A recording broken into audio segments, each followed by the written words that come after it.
Hello viewer, this is Agricultural Research Council of Nigeria Television. My name is Joshua Isha. Welcome you to yet another interesting episode of the program Back to Farm. For those of you who are tuning in for the very first time, Back to Farm is a program that tells you all you need to know about taking your horse as let's go back to farm, because it is no longer a news that Nigerian populations will be growing on the increase, and as such, if you and I do not pick the whole and better still go into mechanized farming, we might end up not having food on our table. And today on Back to Farm, we have to go as far as we can to see how we can actually bring an expert in the climate change, and of course, who happens to be Dr. Musa Musa, is a climate change and agricultural production expert with the Agricultural Research Council of Nigeria. And today on the program, we'll be discussing climate change and crop production system in Nigeria, challenges and coping mechanism for peasant farmers. Doctor, it's good to have you in our studio this morning. Thank you for having me, Joshua. All right, yes, you're welcome. All right, Doctor, let's start with this. What is climate change and crop production? Of course, climate change has been defined by so many literatures, but the most acceptable one is the one from the highest decision-making body as far as climate change is concerned, which is the UNFCCC. Okay. And it defines climate change as a change in climate that is directly or indirectly attributed to human-induced causes that alter the composition of the global atmosphere, and in addition to natural climatic variables that is observed over a long time period. Of course, if you are talking about climate change, you will not be talking about a data or an observation for 1 year, 2 years. You need a large range of data, let's say 30, 35 years, to be able to establish that there is a climate change. And what do you observe in making this projection? It is those climate variables. Talk about rainfall, temperature, relative humidity, evapotranspiration, etc. So the observation over a long period of time actually lead to changes. And I don't think we're in contention about whether climate change is a reality now. A lot of literatures have actually justified this claim that yes, we are experiencing a change in climate. Thank you. Okay. Doctor, now, the peasant farming in which we're actually concentrating, they have been in agriculture for some years and decades. And right now, sometimes it affects their yield. Sometimes they really do not know this is the cause of it. What are those challenges a farmer usually face as a result of climate change clamping down on agricultural production? Thank you very much. This is very quickly, let me take this. Of course, when we talk about peasant farmer, a lot of names are there: small-scale farmers, smallholder farmers, peasant farmers. These are farmers that actually produce for a subsistent level and for little or none for sale. Of course, the major issue about the peasant farmers is their remote nature. Some of those farmers are actually located in remote communities where informations actually don't get to them on real time. Information about what to do, how to do it. But thank God for the digital age. Of course, the government and other stakeholders, NGOs are doing a lot to take this climate information. I don't want to believe that there are communities that still have that belief that the phenomenon we are experiencing now is not attributed to climate change. Okay. Of course, you see farmers in their testimony. I've been on the field for the past 10 to 15 years since I joined the service. Farmers we've interviewed, we've done studies in the ARCN to look at the perception of farmers across our adopted villages, across the country, to see their understanding of climate change. Of course, you'll be impressed with the revelations that come from farmers. And when you talk about the climate change phenomenon, there are indigenous knowledge that we recognize. Some of these farmers know the problem and know some of this indigenous knowledge. But what needs to be done is their indigenous knowledge needs to be packaged along with scientific, verifiable, validated evidences so that together we can move to a greater height. So farmers are actually aware of what climate change phenomena is and how it's impacting on. So what we need to do now is to encourage them, to strengthen them, to educate them more, to adopt more resilience production practices. Okay. Thank you. Now, Doctor, recently the present administration of Bola Ahmed Tinubu has declared state of emergency in agriculture. In fact, they call it Federal Ministry of Agriculture and Food Security to tell you how urgent it is. How has climate in the past decade affected Nigerian agricultural productivity, be it animal and crops? Of course, the impact of climate change is more on crop production. I will start with the crop production practices. If you look at it in this part of the world, in the tropical part of the world where Nigeria is situated, most of our rain-fed is actually, agricultural practices is actually rainfall dependent. And rainfall, part of these climatic variables that I've mentioned earlier, is actually the most important variable that determines the production system. Of course, the phenomenon, the global warming, climate change, fluctuation in these parameters actually alter the seasonal cycle. What I mean by this is that the rainfall pattern, if you observe when we were growing up, when we were younger, we used to have rainfall from, let's say, from March to October, November, and we used to know of the August break, etc. But I want to tell you that those phenomena have changed now. You could see rainfall even in November, and you could see the onset is actually moving, fluctuating. Sometimes you see onset even in June. So what needs to be done here, what the farmer needs to understand here is that this phenomena is actually causing alteration in onset and cessation as well as length of growing season, because for every crop it has its water requirement. If it does not meet that water requirement, because at growing stage the crop will need a minimum amount of moisture to be able to support its growth. So sometimes by first rainfall, seeing of first rainfall, people believe that yes, the rainfall regime has begun, and they go to farm, they cultivate, they begin to plant. Do we say no to that? Because that's what we refer to as first onset. You wait until the rainfalls are established. It is when the rainfalls are established that you can be guaranteed that whatever you sow can actually germinate. So a lot of farmers are actually unaware. Some of them are aware, but are trying to believe that they can do try and error in most occasions. So basically, the temperature, the amount of temperature we are receiving, the rainfall pattern is actually changing, and this is affecting both crop and livestock. Of course, livestock, the long time break in rainfall, or the shortage in amount of rainfall, the drying of some of our lakes that used to actually provide this water for livestock, and the livestock feed is actually deteriorating due to this changing phenomena. So you see sometimes the farmers, the herders will have to migrate in search of green pasture, and it's causing conflict between the farmers and the herders. So the climate change phenomenon is actually affecting crop production, in that the farmers may not be able to understand the farming calendar. He needs advice. He needs expert advice to be able to know when to plant, what to plant, how to even go about the crop and up to the harvesting level. So this is actually encompassing, and it is evidence that climate change is affecting both crop and livestock production in Nigeria. Okay. Before we go on how they can cope, the farmers can actually cope in terms of climate change and the rest. You've been in the field for close to 15 years. You've garnered a wealth of experience, and I'm sure the present administration, under the leadership of the Minister of Agriculture, will definitely want to glean from your wealth of experience as to how do you think is the best way to educate these peasant farmers in question now, so that they can be able to know, because it's another thing to have your researches done, and then it's another thing to transfer that wealth of experience, in as much as I know ARCN has some villages, they call them, around and all that. What, in your own experience now, say the minister is probably watching, which of course he will, how do you think is the best way to be able to teach this peasant farmer from the grassroots to know how to, make use of the researches that you people have actually brought on the table? Thank you very much. We have to give credit to the present administration. They actually started in a good note. The ministry haven't understand this problem that we are facing now.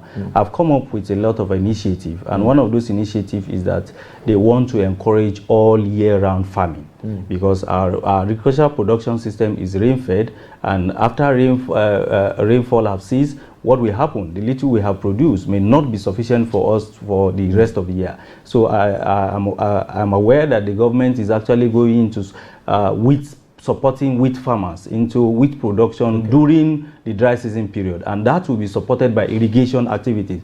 These are some of those issues. These are some of those remedial measures that we can use to cushion the effect of food security, issue of food security. So the government has recognized this and is actually taking a right step in the right direction. Of course, educating our local farmers. It goes beyond just sitting here and saying it. It needs to be taken to them, because some of them are aware, but sensitization, resensitization is actually key. And how do we achieve this? We have extension workers, even though the ratio of extension worker to farmer is actually in contention in Nigeria, whether they are sufficient enough. But at least we can do more in educating them through the extension services, and we could also use our mobile platforms. We can digitalize whatever information we have, like the applications that will get to the farmers. If you will be surprised, you go to rural area now, you see people that are having their handsets are actually in number. So these can be used to educate them through their mobile phone, extending whatever advisory services through this platform, encourage them to form cooperatives. Through these cooperatives, information can reach to them. If I don't get information, my colleague gets, at least we can share. So these are actually innovative platforms that we can actually provide for farmers for the ease of information flow. Because a Nigerian Meteorological Agency is actually doing a wonderful job in time of bringing out early warning and any signal information at real time. You understand? Every year they organize workshop to bring out those yearly climate information for every community in Nigeria, every local government in Nigeria. So these actually need to be downscaled by extension workers and taken to rural communities. Like our agricultural system, for example, the ARCN has adopted villages. We can also, from here, get the SRP information, interpret it into other languages for farmers' understanding, and take it to them. And we follow up, because by the time you give them the information, you need to also follow up and to see that, yes, they are actually adopting what you are preaching to them. I think we have to adopt various networks in information dissemination. Wow, that's amazing. Now, you talked about basically like the challenges in climate change and crop production. Now, what is the coping mechanism? The coping mechanism. Say you're already in it. Of course, we are in it already. Climate is really clamping down on us. Like my friends or my colleague were just discussing recently that it's so rare for you to see it rains in November in Nigeria. It's quite rare, and of course we had heavy downpour some days back. So now, how do you think is the best coping mechanism a peasant farmer can actually adapt, so you can actually manage the losses he might have as a result of climate change in agriculture? Of course, the most important issue, like we have mentioned earlier, is the fluctuating pattern of our rainfall. Okay. For you to be able to cultivate, you need water, you need other inputs. And what if we rely solely on rainfall agriculture? The challenge will now be that we have to actually monitor this rainfall pattern to ensure that it is the onset period before we begin to cultivate. And in the case where we cultivate and the rain ceases, what do we do? There's what we call supplemental irrigation, where a farmer will actually have water to feed on his crops, the water that he can actually use in his farm when there is a long season of rainfall. So that's what we call supplemental irrigation. These can actually go a long way to cushion this effect of a delay in germination of crops due to season of rainfall, and it can also go a long way in issues of dry spell to control the water shortage at that period. So what's the strategy? The major strategy will be that, yes, we have to look for alternative way for water. Secondly, also the varieties we are cultivating. The reality of climate change shows that we need to go back to our drawing board and look for those varieties, whether we are peasant farmers or not. The reality does not actually have a boundary. We need improved seed, certified seed by recognized institutions. I learned that there are some flood resistant. That's where I'm going to. That's actually where I'm going to. There are flood, drought, and disease tolerant crop varieties that are released in Nigeria. Of course, for every ecological zones that are adaptable in those regions. Okay. So farmers will need to also look for these varieties of crop, and it is our responsibility to also educate the farmers that these varieties are available and are in this location, in this location. I know the farmers have a wide network of getting information. Of course, the varieties that are actually resist this climate shock, it is very, very important we look for those varieties. Another inputs like fertilizer uses. Of course, we know that in the climate change phenomenon, we have the agricultural system is actually a culprit and a contributor.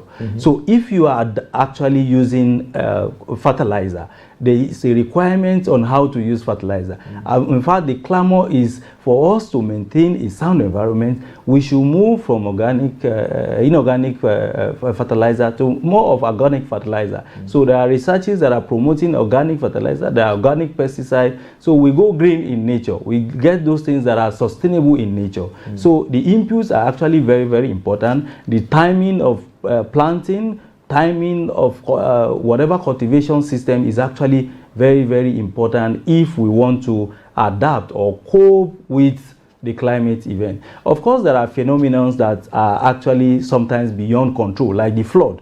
It depends on the magnitude of flood for any crop to be able to survive. Okay. So it is very important for farmers to also know those areas that are floodplain, and as much as they can avoid them or look for resistant crops that can withstand in those areas. And there are the issue of droughts. You see, like in the far north, the issue of drought is actually very prominent. What it needs there is to get a drought-resistant crop varieties. And there is what we call early maturing and late maturing crop. There are regions where the rainfall pattern, like I introduced in the beginning of this conversation, that the length of growing season actually matter. If, for example, the crop has a period of from planting to maturity of, let's say, 3 months, and with minimum rainfall requirement, and the rain cease, you understand. So you need to understand the length of growing season, you understand, in that area, and look for crop that can do well within that period of growing season and cultivate. There are areas that you need to look for a late maturing crop because the rainfall extend more. It starts early and extend more. So those are those strategies you can adopt to cope with this phenomena. Okay, let me digress a little bit, but still related to the topic. Of course, Nigeria is divided into regions and all that. According to your researches, I'm sure by now, what crop and what crop can you say can be able to probably maybe grow in this region and grow in this region, pending the climate that has changed right now? Or is it that it still boils down to you finding the best seedlings that is resistant to a particular region? How can you manipulate? Of course, researchers have moved beyond this level. Of course, with the right varieties that you have, with the minimum amount of rainfall that is required by those varieties, of course, you can grow most of these crops in almost all the regions in Nigeria. But there are certain crops that do better, because let's take for rice, for example. Rice, most of the rice varieties require more rainfall to be able to produce optimally. So if you are talking about rainfall pattern, of course you talk about areas like in the southwest, and maybe sometimes in north central, and some specific areas like the lowland production, but like the upland rice production can actually do in many regions in Nigeria.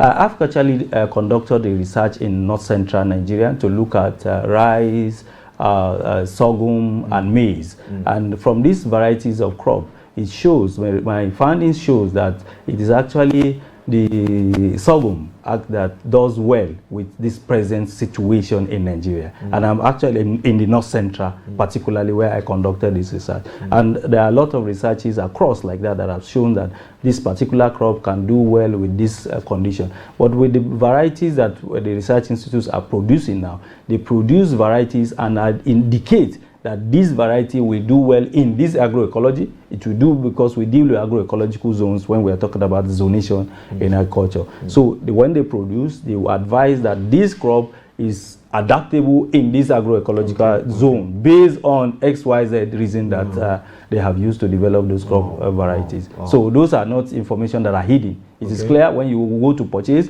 they tell you this variety can do well in this agroecology, this can do well here, and these are the agronomic practices that you need to sustain to ensure that you have optimum yield. All right, Doctor. Thank you. Well, it's been your program Back to Farm here on Agricultural Research Council of Nigeria Television. And of course, we've been discussing the topic climate change and crop production system in Nigeria, challenges and coping mechanism for peasant farmers. And of course, we've had a very, very interesting and well-learned guest in the house, Dr. Musa, who happens to be a climate change and agricultural production expert with the Agricultural Research Council of Nigeria. Let's go on this quick break. When we return, of course, we go straight back to the rest of the question of the program. Stay tuned.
Welcome back. You're still watching Back to Farm here on Agricultural Research Council of Nigeria. We'll be discussing climate change and crop production system in Nigeria, challenges and coping mechanism for peasant farmers. And of course, Dr. Musa is still here in the house. Dr. Musa, welcome back. Thank you very much. Thanks for having me. Yeah. So now, my next question is, Doctor, there are crops in Nigeria that adapt to any, are there crops in Nigeria that adapt to any condition?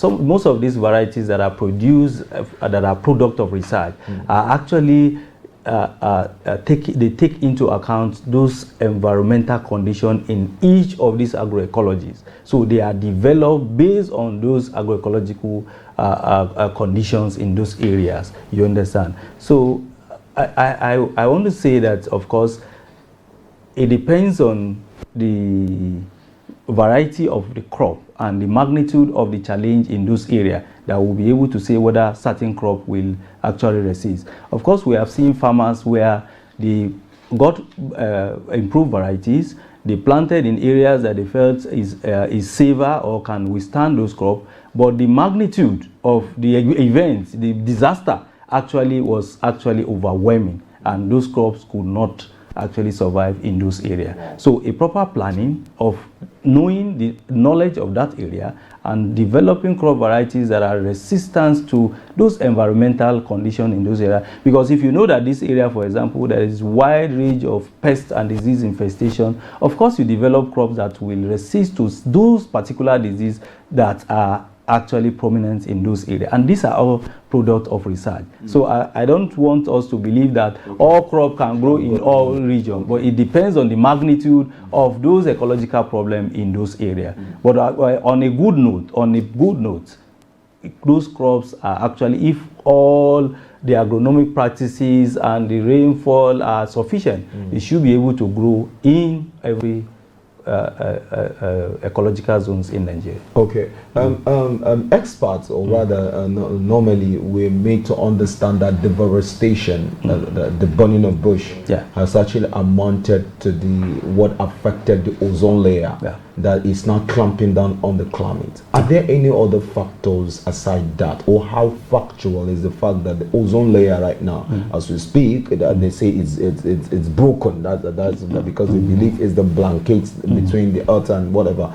Are there other factors that are really affecting climate aside ozone, and how factual is that ozone layer is what is the major factor? All right, thank you very much. We are going back to the climate sciences. Of course, what we are concerned about is the greenhouse gases. The greenhouse gases are those culprits that actually help trap heat and warm the atmosphere. You understand? In the agri sector, we have the carbon dioxide, we have the methane, we have the nitrous oxides. These are the major greenhouse gases. And what the greenhouse gases does is that, like I explained in the last time, it's just like you park your car outside, and after 1-2 hours, it means intense sunlight, and you open the car. The kind of heat you feel is actually something that you feel like going back sometime. So that's just a typical example of what the greenhouse gases does.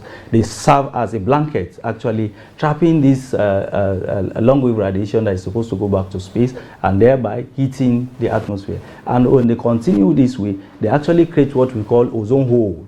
And the ozone hole is actually that is what you are talking about, is broken. So actually, and the ozone layer is actually supposed to be a shield protecting us from the harmful radiation. So if that is broken, of course, the amount of solar radiation that will get to us, it's actually going to be higher. So what we are concerned about is the greenhouse gases. And who is bringing these greenhouse gases? Definitely, to a large extent, greenhouse gases are caused by human-induced activities, the gas flaring we are doing, the slash and burn you are talking about, the chemicals we are using, methane emission, and the livestock production system from the waste and from the digestive system due to the kind of feed they take. Those are those agricultural greenhouse gases that contribute to global greenhouse gases. And that's why we say the agriculture is a culprit and also a contributor. You understand? Climate change is affecting agriculture production, and agriculture production system is actually adding to the climate change phenomena, because it generates greenhouse gases that help to actually warm the atmosphere, causing seasonal fluctuation and other extreme events. Well, Dr. Musa, many thanks for coming through on this very beautiful platform. And of course, we've been discussing climate change and crop production system in Nigeria, challenges and coping mechanism for peasant farmers, and none other but Dr. Musa, a climate change and agricultural production expert with the Agricultural Research Council of Nigeria. Many thanks for staying through. Remember that we all need to go back to farm. You know why? Because if we don't, we might end up becoming cannibals, feeding on ourselves. So that should not get to that situation in Nigeria, because the population is increasing, and as such, let's go back to farm. See you some other time. Bye for now.